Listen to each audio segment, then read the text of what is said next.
My guest this week is Shemeka Michelle. She came to prominence as part of the Walk Away movement. She speaks a lot on the culture and politics, and you may know her both as a contributor to Fearless with Jason Whitlock on The Blaze and my co-host on the Cut the Bull podcast, along with Wilfred Riley. Here we talk about the culture and race and being a Black woman in America. Shemeka, welcome to the show. Thank you for having me. A lot of the stuff we talk about in the culture now is race, gender. They talk about, how we want equality, but they want people to be separated and talk about their different experiences. And a lot of it is Black men. And you talk a lot about being a woman, and you have a unique perspective there. So I want to start there. Talk to me about what it was like growing up in the South as a Black girl, going into womanhood, and what it's like raising all women. I don't even know if I realized growing up that I was like a Black girl and it was a thing in comparison to white people. All I was around were Black people. So that was just like normal. The people in my neighborhood were Black, people in my church were Black, the students in my school were Black. Didn't go to school with a white person until the 9th grade. And then 9th through 12th grade, there were only 5. And then I went to an HBCU. So I did encounter white people when I was a part of a baton group, which we also did like acrobats and jazz. So I would see white people when I went to those classes each week, but it was just like, I don't think I really noticed that it was such a big deal or that I should feel differently or oppressed because I was a Black girl. I think I dealt more with colorism than racism, being a darker-skinned Black. I definitely encountered moments of being a Black African booty scratcher or not being cute or having big lips or being too Black. Now, make sure people understand this was coming from Black people. So it's not like the white people were doing this.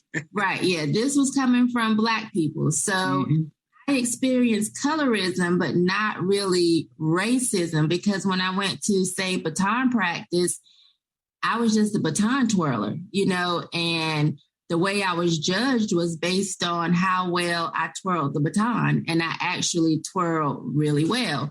I became skilled in twirling 3 batons. I went on to get my certification as a coach for the United States Twirling Association. So it was based on, my skill level. It was not based on the color of my skin, how well I did in that area. So I think growing up as a Black woman, like I said, it was just who I am, which is why I think even now as an adult, it's just who I am. I don't really take it as I have to be a certain way because I'm Black or, because I'm a Black woman. I just am who I am.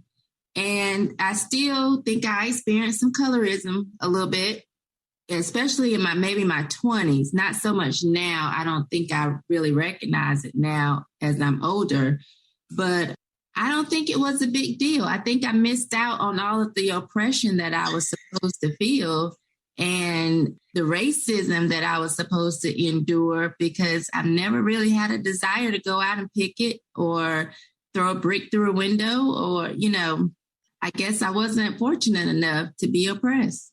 Well, let's go back to that, because we have some similarities and some differences, and you've talked about this, and I forgot about that. So that's key, because my experience is similar to yours. I think we had a non-monetary bet that I won about who grew up around the most white people. And you were like, I didn't have a white kid in class until 9th grade.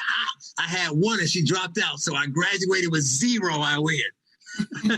Yes. Right. So we had the same thing from that standpoint. And I know I asked you about, what happened with your kids and going out. We'll go to that in the next segment, but let's unpack this a bit.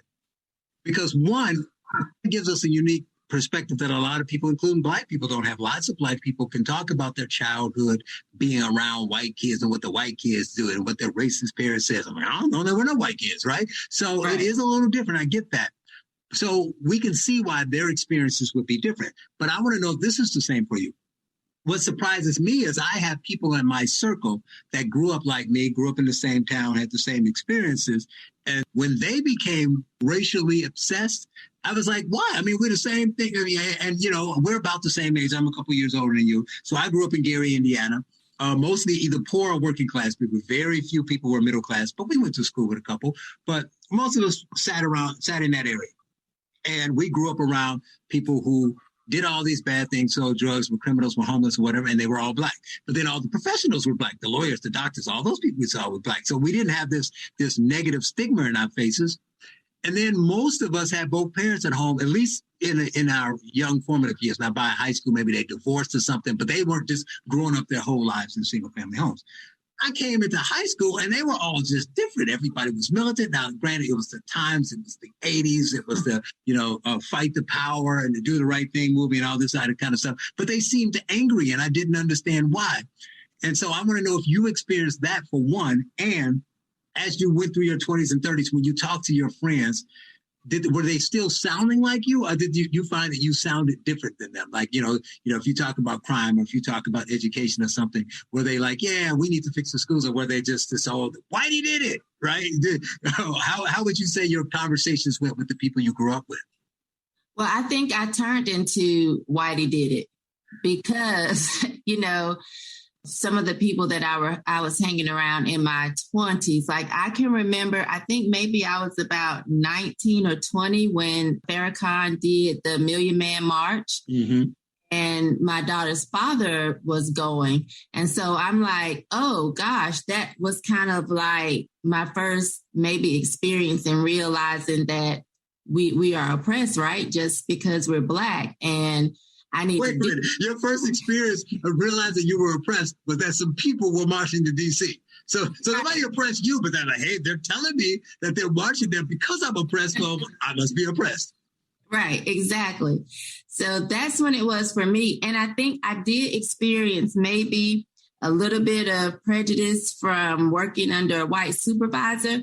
So then I was like, oh my gosh, I've been missing out, and I haven't been paying attention, and these white folks are evil. So I think I spent the majority of my 20s feeling like white people were white devils, except for the couple that, maybe that I was friends with.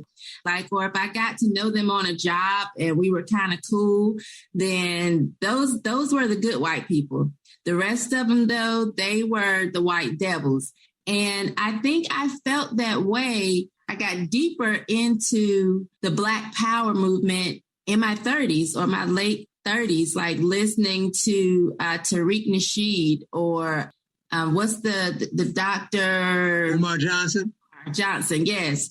Dr. Umar, listening to them, I felt like, gosh, you're right. These white people are so bad. Like I got even more angry, and I would tell white people, keep your long nose out of Black people's business. And, I would make videos saying, oh, you all feel this white privilege makes you think you can do this, that, or the other. Like I bought into the notion that white people felt like they were better than us. Although I wasn't raised like that, I never really had experiences that would make me feel that way. But everybody I was around was starting to talk like that. And so I'm like, they must be right. We must be oppressed, and I need to do something about it. And I felt that way until I would say just maybe, I don't know, how old am I? Don't say it out loud, Charles. Until, I don't know, maybe about 5 years ago, maybe. Wow. Things started to change. 6 years ago, I started to say, I sound real stupid. I'm mad at people who didn't do anything to me. Right. And it was just crazy to me because I was friends with white people, and I'm like, am I seriously going to just think they're only nice to me because of who I am, and they're not just good people, And so I just began to go back to the way I was raised. Like my skin color as far as when it came to black and white, wasn't that big of a deal. Coming up, more with Shemeka Michelle, contributor to Fearless with Jason Whitlock on the Blaze Network and co-host of the Cut the Bull podcast. You're listening to The Charles Love Show on AM 560, The Answer.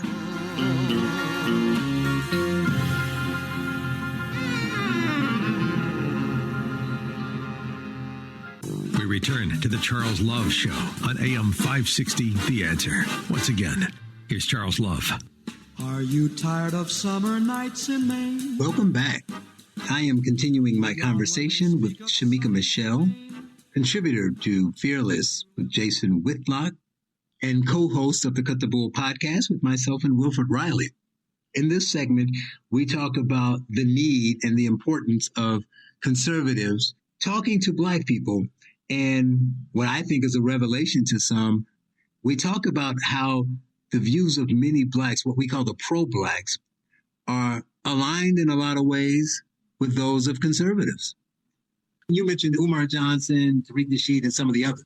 Now, I have been for at least 3 years telling conservatives that they need to talk to Black people, but particularly they need to find a way to align with the pro-Blacks. And they look at me like, what are these people? They don't understand who these people are. And I said, well, there's a segment of the Black community that put Black first, which you will have a major problem with that, and you will have a major problem with their beliefs on reparations.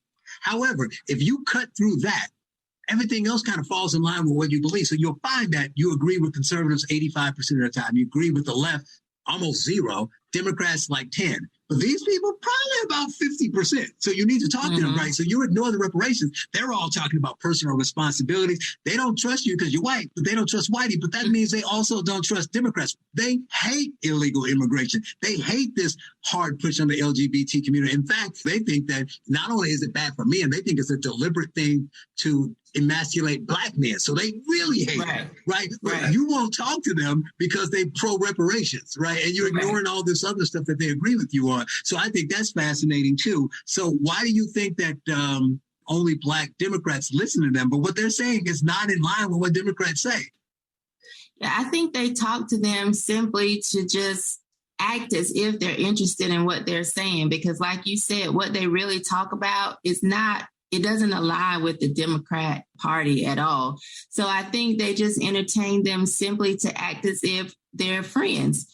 Whereas conservatives don't really do that. If they feel like you're not a friend or somebody they can actually work with, sometimes they just don't even make any type of effort, which bothers me so.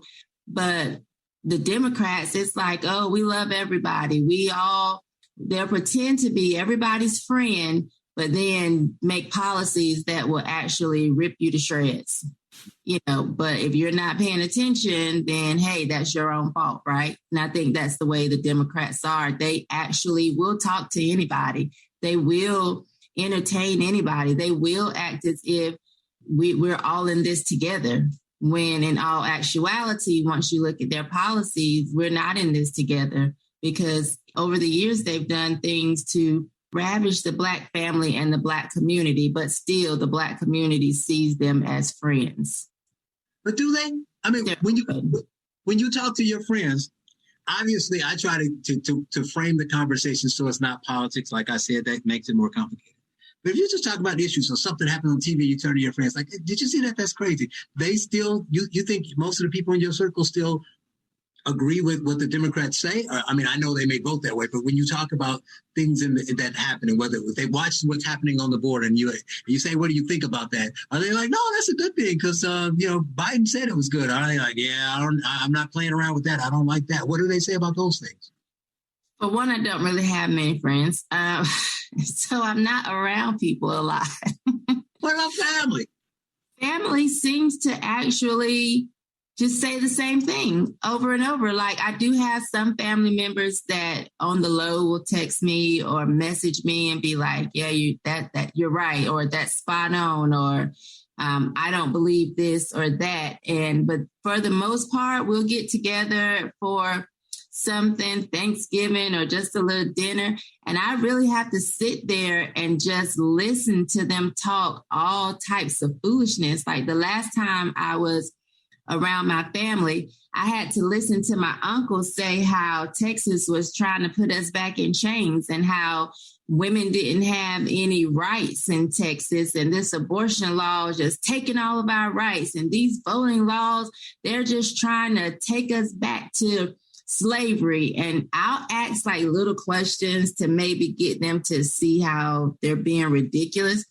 But I don't think it really penetrates. I think they're so set on how they feel that that's just how they feel. And like, I'm not really a person that likes to argue, especially with men. So like when I'm listening to my uncle, I ask a few questions, but once I notice that he's just so set in his ways, then I'm just thinking, okay, well then perish. Because pass the potatoes. Right. Yeah.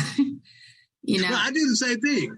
Yeah, try to find out if you can touch anything or if they're crazy and you move on. But it's funny. So like somebody said something about the voting thing. I just say, so why do you think more people voted, more blacks voted in the last election than ever before?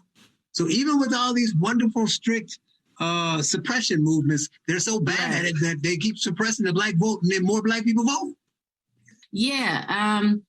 But I don't see them really making a change. I even them like now complaining about the gas being high or not having any food, but they don't make the correlation to it having anything to do with anything political. The gas is just high, the food is just gone, but that's not, and so it's like, well, okay, that's crazy. Run out of food, I guess, here and there. That's the way it is. Wow. So the fact that you used to, whether it was, you had the experience or not, but you still followed these people and, were like kind of militant for a while. It must be fascinating for you to see and hear how people react to your comments on TV or the things that you say or the way they get so angry about it, and they just instantly go to the lazy, logical thing to just say, oh, you hate black people. Oh, you're a sellout. That kind of stuff. So what do you think when you see this kind of stuff?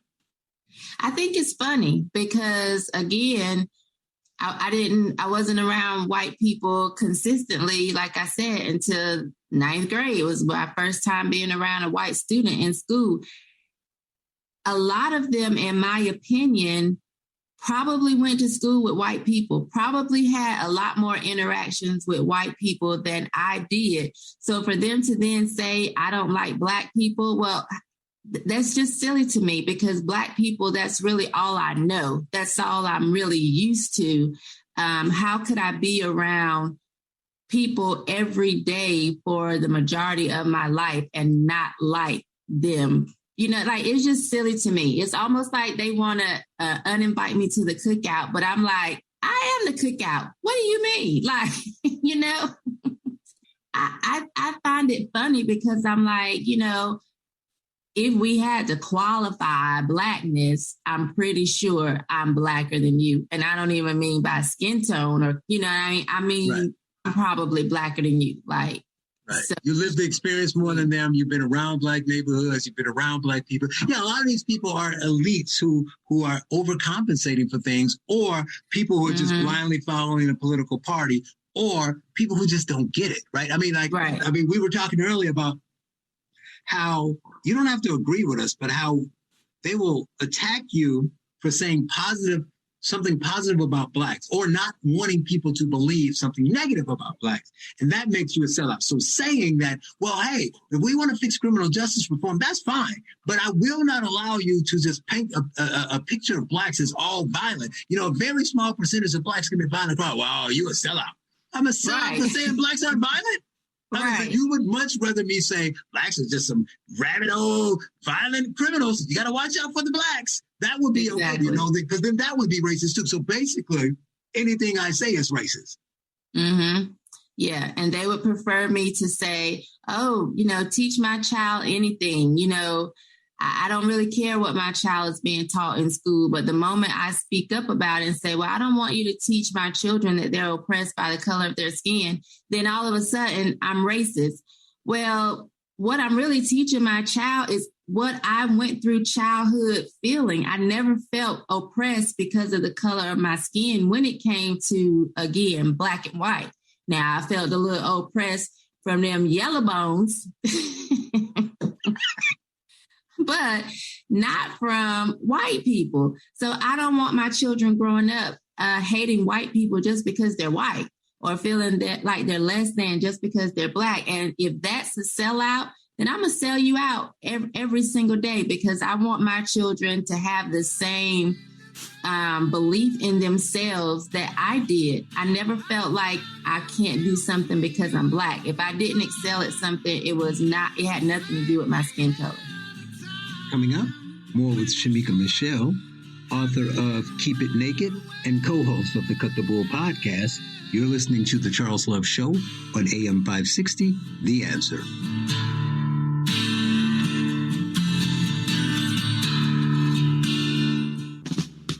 You're listening to The Charles Love Show on AM 560, The Answer, with your host, Charles Love. Welcome back. I am continuing my conversation with Shemeka Michelle, contributor to Fearless with Jason Whitlock and co-host of the Cut the Bull podcast. In this segment, I asked her about the prominent Blacks we see in media and in writings who speak about how bad white people are, but they make their money and they rose to prominence by putting down white people. So do they even believe what they're saying? And why do whites tolerate it? And I'm wondering what type of white people they're around. They must feel really guilty that they're willing to even listen to that all the time. Let's say I'm a white person, right? I am the owner of MSNBC. I'm not going to let you get up on my station all the time talking about how terrible white people are and how terrible white people should feel. I would be like, well, get your black behind off my white station. That would be me. I'm like, what type of guilty white people are allowing them to go on their platforms consistently and just talk about how negative and evil white people are? That's crazy to me. I wouldn't have a black platform and just let somebody get up there and say, oh, black people are all criminals. Black people, if you see them, you better grab your purse. Black people, if you get on the elevator with them, watch them. I wouldn't let somebody lump all black people in the same category. So I wonder what type of people are owning these stations that allow them to do that, or what type of friends they have. They must really be some very guilt-ridden white people to put up with that all day. I would be like, try to cash that check and see what happens. Exactly. Like, Joy Reid, she isn't stupid. So I can't say, oh, well, it's just stupidity, because right. I believe it's just stupidity. I'm like, maybe though it's some type of mental illness, because how do you even justify the things that you say? I don't know. Right. Yeah, it's absolutely crazy. And they're insulated, right? The whites, for whatever cause they have that's making them guilty or whatever, protects them. In fact, elevates them for doing it. So that encourages them to do it. Black people just clap and cheer like, oh, you really burned him. You're so great. Even though they don't see, it just make them feel good. They think it's funny, but it doesn't move the needle on anything. It doesn't improve anything in the community, even if all white people are racist. Just going on TV and talking about those parents who voted for that Republican governor in Virginia just hate black people. Okay, let's assume you're right. What does that really help? What did black people get out of it? So you should be trying another tactic, even if you're right, but you're wrong, right? So the blacks won't attack them. The whites they're insulated from. So they just keep doing it, and they don't have to pay the price for it, and they're getting paid for it. So, if anybody, it's all human nature. So if you pay people to do this foolishness, they'll continue to do it. And then at some point, unfortunately, they will start believing it, right? And, and that's definitely a recipe for disaster. But talk about your kids, though. So you talked about your childhood, but now it's 20 years later. You're raising your kids, although most of them are grown now, but still you were raising your kids, and you talk about some instances of what they come home with, some things in school and that kind of thing. But talk about what you told them when they were 8 and when they were 12 and how you were raising them. Because, you talked about something that you commented on Twitter. It was something about Oh, God, Michael Steele and those idiots. And that's a whole separate thing. So, laughing about these parents who are afraid of pornography in schools. Like, what's the big deal? They're all like joking about it. Like, come on, like you didn't used to be a teenager. Have you looked at your kid's phone? Have you gone to the dance? Look at what they're doing. But I thought the whole point was we did these things when we were younger, and when we became mature and we grew up and we had kids, that we knew what was right and wrong. We have a bit of wisdom, and we wanted to steer our kids clear of this kind of stuff, not to just be saying it's no big deal. So I had sex with 12 guys at once. So why shouldn't my daughter do the same thing? Wouldn't you be like, well, I had sex with 12 guys and it was probably not the best thing to do. Don't do it. Exactly. Like my mother never said, girl, if you're going to do it, let me show you how it's done. She never flipped out a magazine like this position here, you know? And so it's just crazy to me that they would actually say that on national TV for people to hear it, like as if we should support it because it may be happening. Yes, I did see a little boy hump on my friend in the 5th grade. That doesn't mean, though, that it should be, well, you didn't hump right. Let me show you, pull this book off the elementary shelf and show you what it's really supposed to look like. No. Or if your daughter came home when she was in 5th grade and some boy humped me, you'd be like, it's all right. I saw a kid do it when I was in 5th grade. Right. Shut up and go to your room. Exactly. Or you've seen worse on your phones. But please, you know. Right. No, they sound silly saying that. So I will say my oldest daughter, who is 26 now, when she went into kindergarten, she went to a charter school. All 3 of them did, K through 8th grade. And when she started that charter school, I think there were 3 Black kids. She was one of them. And everybody else was white in the class. And so for a while, at least that first year or two, it was predominantly white. By the time my younger children came through, the school was predominantly Black and Hispanic. Coming up, more with Shemeka Michelle, contributor to Fearless with Jason Whitlock, co-host of the Cut the Bull podcast, and author of Keep It Naked. You are listening to The Charles Love Show on AM 560, The Answer.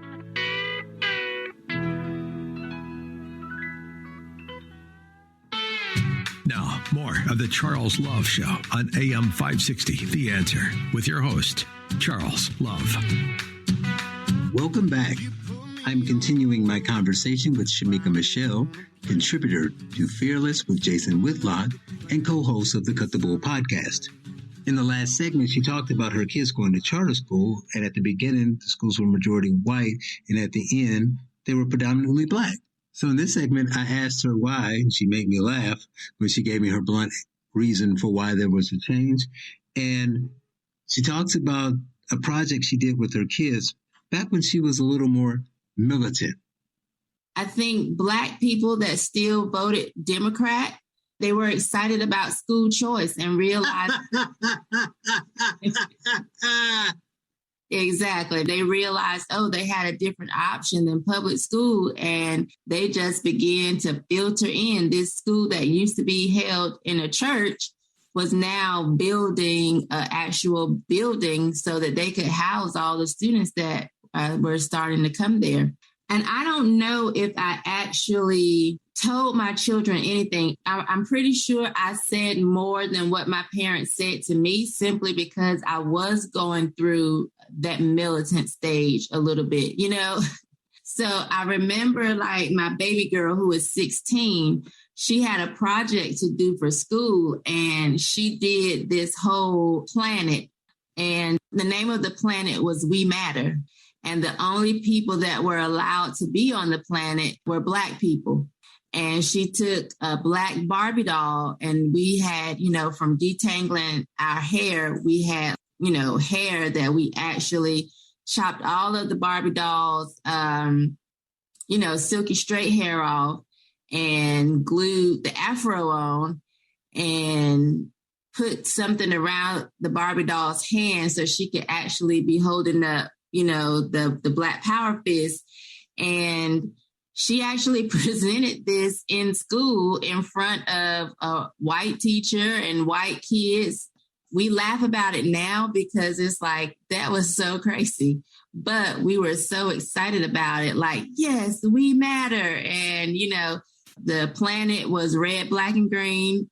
And the person had on like my godmom sewed the Barbie doll like an African outfit. So. You were crazy. Okay, so, but right. Wait a minute. but here's the thing. So you grew up with no white kids. She went to school, right. At least they went to school for at least for the first few years, majority white until it went down. Let's talk about the one kid. But what did she experience? Because, you know, maybe you didn't experience you didn't get beat up every day or threatened because you were insulated and there were black people. So obviously your oldest daughter was chased home every day, right? No, she actually wasn't. And that's so crazy because she probably lived better than most of them. We had a nice house with 2 Mercedes and a Cadillac Escalade in the driveway, but somehow they were oppressed. You know, their mom was able to stay home and be a stay-at-home mom, but they were oppressed. So imagine that. Right. It's just so crazy. Actually, when my oldest daughter graduated, we all had shirts that said her first name, and then we put the last name as Kardashian because she was driving a Lexus to school when she turned 16, you know? Oh, it's so hard. It's so hard. Right. But, you know, we would pick on her that she felt privileged, you know, that was the Kardashian privilege or whatever, I guess. And so it's just so funny because I'm like, I don't even know how we got into that mindset that life was so bad when life was really good, you know? But how about this? You grew up poor, right? You talked about that, right? Mm-hmm. And then now you got this kid in high school driving a Lexus there. And then going to a charter school, the school's excellent. All your kids graduated, doing really well. The ones in college and whatever, you just sent the second one to college. But now, look at the discourse. What's happening in the culture now, what we're talking about, blacks can't learn. Now we're back to this, everything is bad because of white. And you and I get called out, not because we're saying all white people aren't racist, not because we're saying vote for Republicans, simply because we're saying stop saying it's bad for everybody. Black life is great. So you ever see the people, like I think one of them was Joy Reid with Christopher Rufo, but there's a couple of them where they'll go to white people and say, oh, you keep acting like you don't have privilege. Would you trade with a black person? And most of them either say no or they dance around and they're afraid. They know the answer is no because they're afraid to say no because it comes off of racist. And people like you and me who just get common sense and understand the whole truth, we chuckle because we know that white guy really want to say no. Don't be afraid but here's the dirty little secret. If you ask 90% of black people in today's society, would you trade with a white person? What would they say, Shemeka? 90%? I would say no. Of course, they're going to say no. They're going to say no because my life isn't horrible and we're starting to get to that point where the privilege is weighted on our side. Right. Like I joke all the time. People laugh and they think I'm kidding, dead serious, that I go into my job and say all kind of stuff I'm not supposed to be able to say. Right. Exactly. Because I can only say it because I'm black. If a white person said what I say at work, I would have been fired years ago. Right. I did a joke yesterday on Jason's show that if a white person said that, oh my God, it would be all over the internet by now and he would be canceled. Right. Would you like to know that joke, Charles? I would love to know the joke. I don't know. This is terrestrial radio. We can bleep it, but. Okay, so why doesn't Jacob Blake hang out with police officers like at a club or a bar? I don't know. Why doesn't he hang out with police? Because after 7 shots, he can barely stand up. Coming up, my final segment with Shemeka Michelle, contributor to Fearless with Jason Whitlock, co-host of the Cut the Bull podcast, and author of Keep It Naked. You're listening to The Charles Love Show on AM 560, The Answer.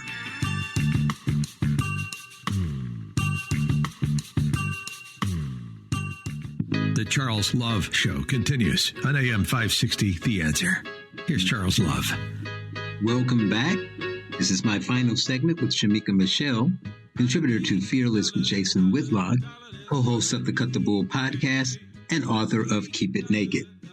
In this segment, we talk about how there's been so much said about the gap between white and black success and what needs to be done. And there's so many demands on whites. And Shemeka points out that with all these demands about more blacks in the boardroom, more black executives in other companies, how she has a problem with the fact that not enough of us want to start our own. That's how I felt about Aunt Jemima.